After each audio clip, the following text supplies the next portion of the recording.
Bonjour tout le monde, c'est Monsieur Diagne, professeur essai mesure. Tey dama leen indil benn leçon bu bees bu tudd moteur asynchrone triphasé. waaw tey moom laa leen di jàngal quoi.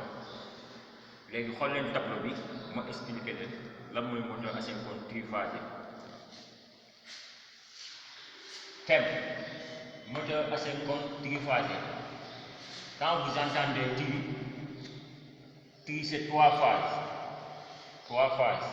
Moom mooy triphasé. Définition du moteur asynchrone. Le moteur asynchrone masse triphasé est une machine tournante qui fonctionne avec un courant alternatif. Il transforme l'énergie électrique en énergie mécanique.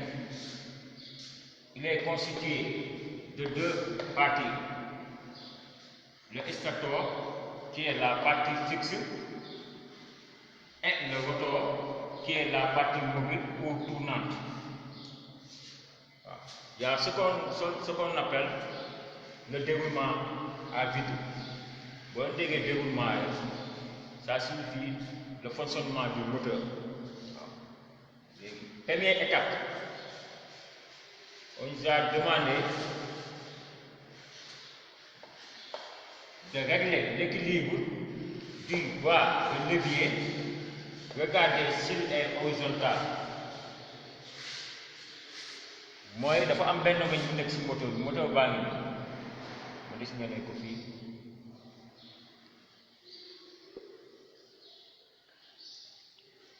léegi weñ bi lañuy wax bu nekk nii ci moteur bi weñ bi lañuy wax dynamo de balance ou bras de levier. waaw weñ bi c'est en centimètre quoi moo am ci centimètre. léegi weñ bi dañuy équilibrer d'une manière horizontale moo tax ñu wax ni régler l'équilibre du bras de levier. Regardez s'il est horizontal.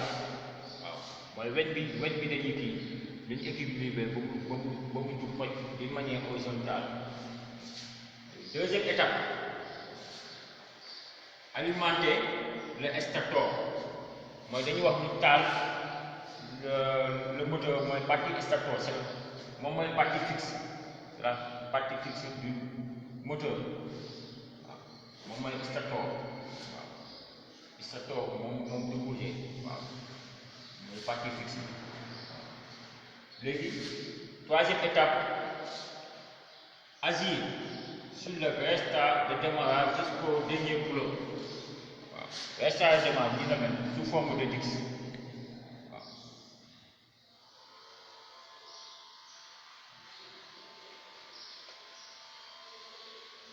léegi restart bi dañ ne ñu agir ko jusqu'au dernier boulot ba mu dem ba mu sës.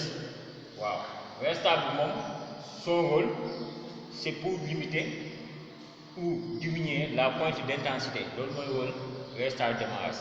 waaw léegi dañuy wax ñu agir sur le restart de démarrage jusqu'au dernier boulot mooy ñu wóobu ko ba mu sës. su ko wóobee ba mu sës waaw loolu la ñuy wax mooy jusqu'au dernier boulot.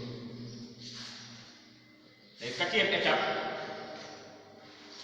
relever I à vide, PV, la puissance absolue à vide, et la vitesse de rotation à vide. La vitesse se mesure par un appareil qu'on appelle le tachymètre. Appareil bi nii la mel da nga koy projeté ci moteur bi. Par exemple moteur baa ngi nii voilà moteur bi day tourner quoi.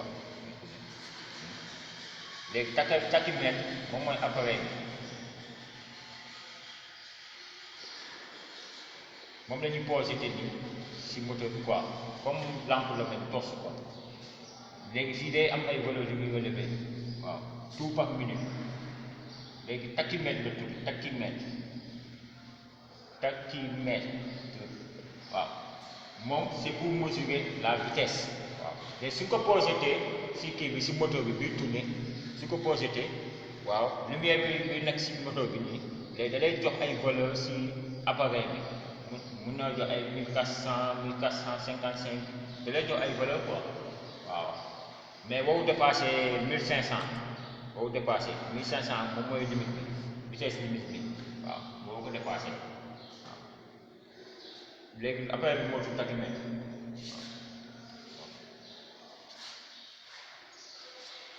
et calculer cos phi PC glissement waaw léegi dañuy waxoon ñu relevé waaw su ñuy relevé si tableau bi ñu leen koy relevé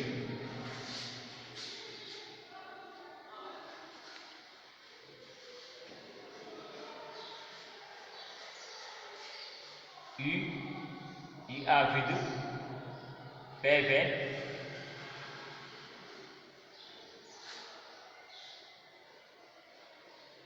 donc ñu calculer cos phi PC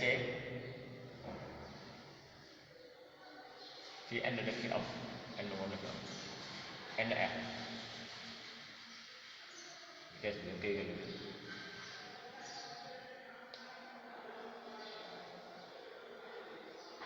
cos phi PC glissement moom la ñu wax ñu relevé suñu tableau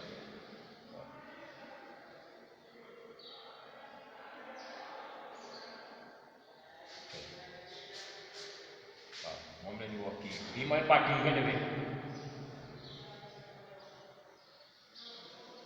bii mooy partie calculé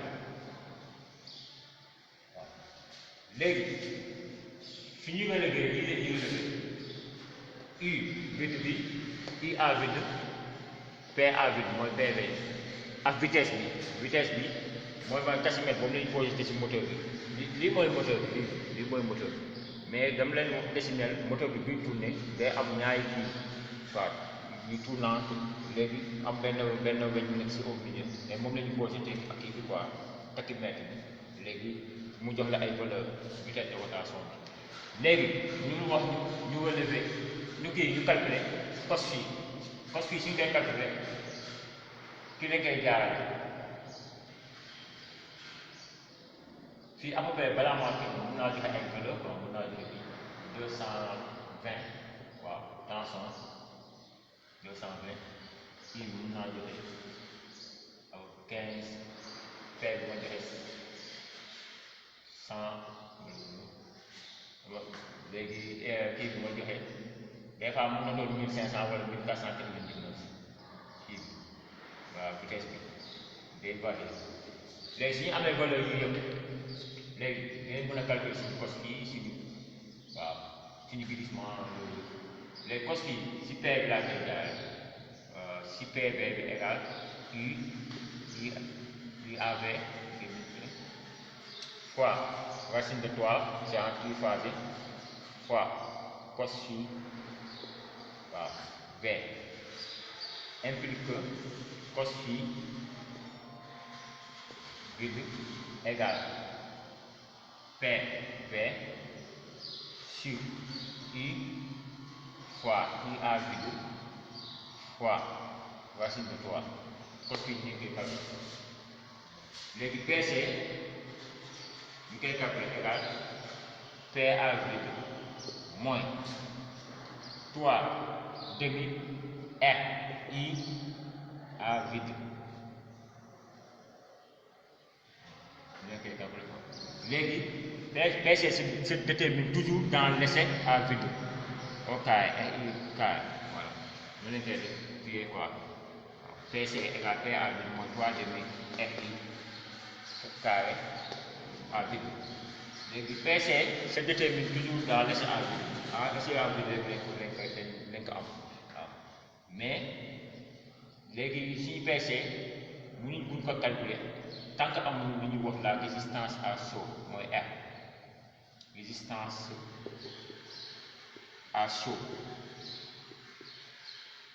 waaw boobu naka lañ koy amee mooy dañuy def essai à vide def tam essai en charge bu ñu defee yooyu yëpp branché ko ba pare après dañ koy débranché ñu jël benn kii après boobu voltmètre la ñu branché ko ci entre deux bornes de phase te loolu mooy la résistance à chaud waaw si la koy mën a calculer quoi mais instant bi ñu am R parce que ñetti kii moo am quoi ñetti type dafa am la résistance d'un enroulement étoile, la résistance d'un enroulement triangle et la résistance entre deux bornes de phase. C'est quel que soit le couplage, c'est toi de égal, moom mooy bii condition la quoi moo xam ni étoile la triangle, quel que soit le couplage, la résistance entre deux bornes de phase, c'est toi de égal.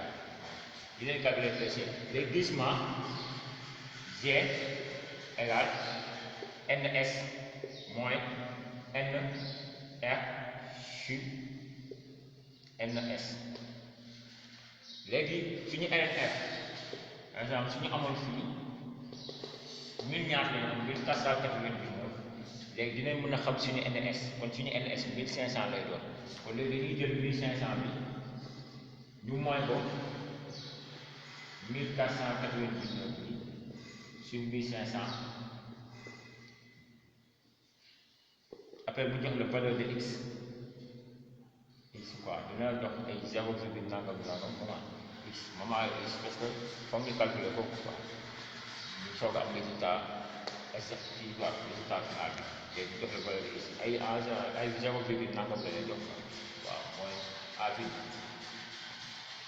léegi nii la ñuy defee suñu calculer nañ P à vide mooy PV perte collectif ou constant PC ak glissement waaw moom lañ calculer mais glissement loo tuddee foofu c'est en pourcentage